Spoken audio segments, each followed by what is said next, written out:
कुलदीप सेंगर जी की गाड़ी पलटी आज तक? आप मुझे बताइएगा। उन्नाव के जो विधायक थे उनका क्या रहा? आप इस बात पर भी बात करिएगा ना, क्योंकि न्याय सबके लिए एक होना चाहिए। न्याय की व्यवस्था सबके लिए एक समान है। आप उसमें कोई तराजू लेके ये नहीं तोल सकते कि ये इस धर्म विशेष का या इस जाति विशेष का है तो उसको थोड़ा सा सपोर्ट कर दें, और ये उस धर्म जाति विशेष का है तो उस पर आप आक्रमण कर दें, उस पर आप प्रहार कर दें, उस पर बुलडोजर चला जाए। ये समझा कि बहुत बात चलती है कि जितने भी ठाकुर हैं वो इस सरकार में बहुत पनप रहे, उन पर कोई कार्रवाई नहीं होती है। जो भाजपा की शरण में बदमाश आतंकवादी आ जाते हैं, ये गुंडे माफी आ जाते हैं, उन पर कोई कार्रवाई नहीं होती है। क्योंकि सत्ता किसी की बपौती नहीं है। आज आपके पास है, कल हमारे पास है, कल किसी और के पास होगी। शेर है कि दर्द की हद से गुजारे तो सभी जाएंगे, जल्द हो या देर मारे तो सभी जाएंगे, और चाहे कितनी भी बुलंदी पर चला जाए कोई, आसमान से उतारे तो सभी जाएंगे। सत्ता का काम न्याय करने का नहीं है, क्योंकि संविधान ने आर्टिकल 50 के तहत कार्यपालिका को अलग काम दिया है और न्यायपालिका को अलग काम दिया गया है। क्योंकि सत्ता अगर न्याय करने लगेगी तो विपक्ष सारा खतरे में आ जाएगा। चलते घर को देखने वालों, भूस का छप्पर आपका है, आपके पीछे तेज हवा है, आगे मुकद्दर आपका है। उसके कत्ल पर मैं चुप था, मेरा नंबर अब आया, और मेरे कत्ल पर आप चुप हैं, अगला नंबर आपका। सर क्या नाम हुआ आपका? अनुभव द्विवेदी। द्विवेदी साहब, आप कहाँ के रहने वाले हैं? मैं मूलतः कानपुर के पास से रहने वाला हूँ, और मैं यहाँ पे गुड़गांव में।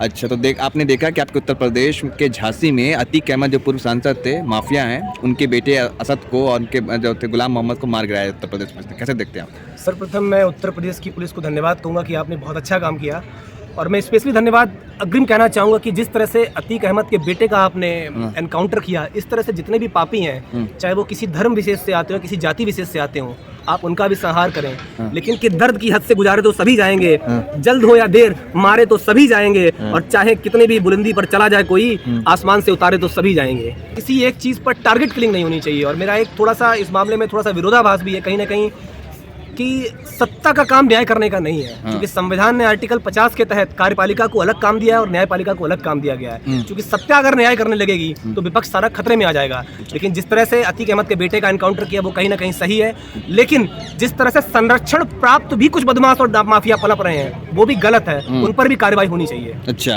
जैसे नाम है कुछ? निश्चित रूप से मैं तो नहीं कहना चाहूंगा कि बहुत बात चलती है कि जितने भी ठाकुर हैं वो इस सरकार में बहुत पनप रहे, उन पर कोई कार्रवाई नहीं होती है। जो भाजपा की शरण में बदमाश आतंकवादी आ जाते हैं, या गुंडे माफी आ जाते हैं, उन पर कोई कार्रवाई नहीं होती है। बड़े बड़े क्रिमिनल्स जिन्होंने पार्टियों को ज्वाइन किया हुआ है, मैं परसों एक रिपोर्ट आंकड़ा देख रहा था जिसमें दिखाया गया था कि पूरे भारत में करीब नहीं तो 43% मुख्यमंत्री ऐसे हैं 29 राज्यों में कि जिन पर 43% पर क्रिमिनल मुकदमे दर्ज हैं। तो ये चीज़ संभव नहीं है।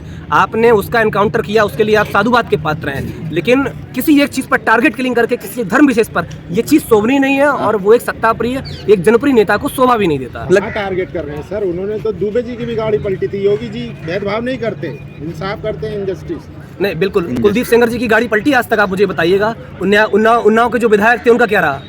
आप इस बात पर भी बात करिएगा ना, क्योंकि न्याय सबके लिए एक होना चाहिए।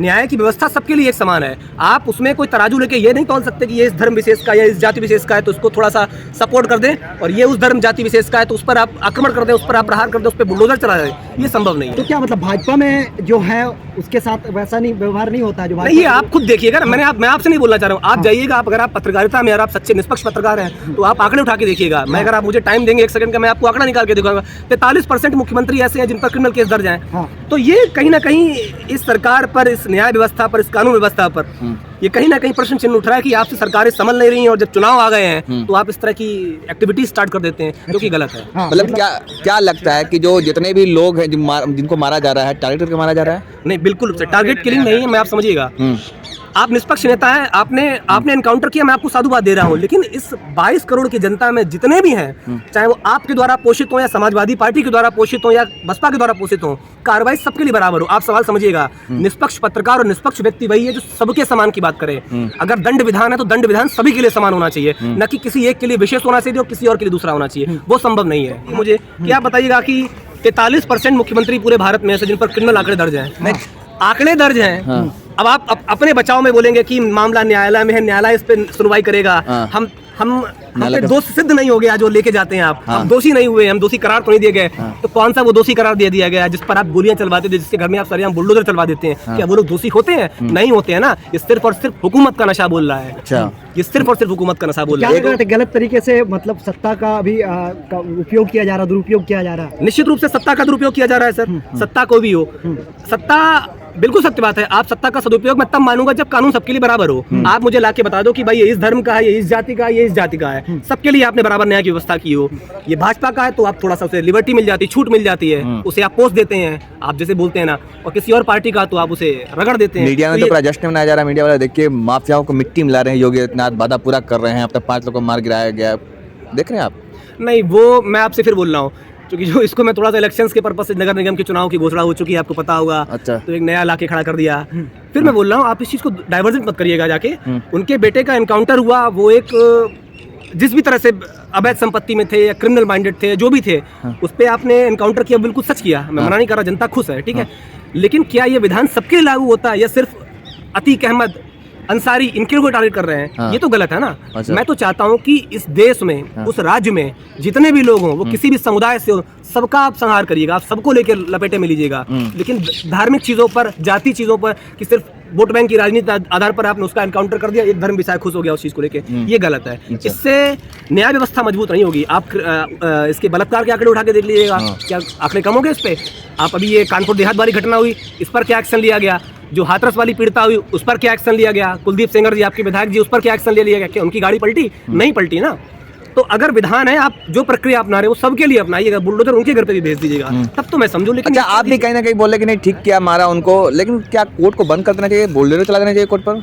नहीं, मैं आपसे पहले बोल रहा हूँ कि संविधान में जो आर्टिकल 50 है, कार्यपालिका का अलग आर्टिकल 50 उसका अलग दे दिया गया है। अब सत्ता में बैठे लोग अगर न्याय करेंगे, वो तो अपनी मनमानी सुनेंगे ना सर। लेकिन आप तो हिटलर, हाँ, लेकिन सर जनता की भी तो ये शिकायत रहती है ना, इस तरीके के अपराधी पकड़ के जेल में डाल दिए जाते हैं, फिर सालों साल मलाई दामाद बन के खाते हैं।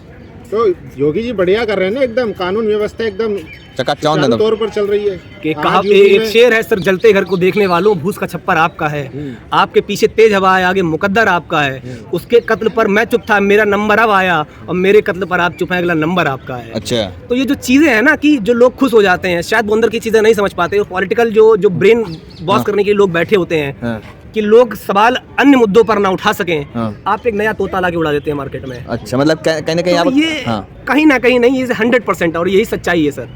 आज राम मंदिर का जो मुद्दा आप उठता देखता हूँ, राम मंदिर, अब उसको बनाने में सबसे बड़ा योगदान अगर आप देखेंगे, राम मंदिर के ताले राजीव गांधी जी ने खुलवाए थे। अच्छा। बनवा भाजपा वाले रहे हैं, वो उसके लिए साधुवाद के पात्र हैं, और उतना ही साधुवाद के पात्र राजीव गांधी जी भी हैं, जिन्होंने मंदिर के ताले खुलवाए थे। लेकिन सत्ता किसी की बपौती नहीं है, आज आपके पास है, कल हमारे पास है, कल किसी और के पास होगी, क्योंकि जो हर किसी का घर है सर, वो बदलता रहेगा। एक शेर है कि दर्द की हद से गुजारे तो सभी जाएंगे, जल्द हो या देर मारे तो सभी जाएंगे, और चाहे कितने भी बुलंदी पर चला जाए कोई, आसमान से उतारे तो सभी जाएंगे। आप बेरोजगारी के आंकड़े खुद ही देख लीजिएगा, सरकारी भर्तियों के आंकड़े देख लीजिएगा, यूपी की बात कर रहा हूं। हाँ जी, आपको उत्तर स्वयं मिल जाएगा। और मैं बेरोजगारी में पूरे भारत की बात कर रहा हूँ, केवल यूपी की बात नहीं कर रहा हूँ, पूरे भारत की हालत खराब है।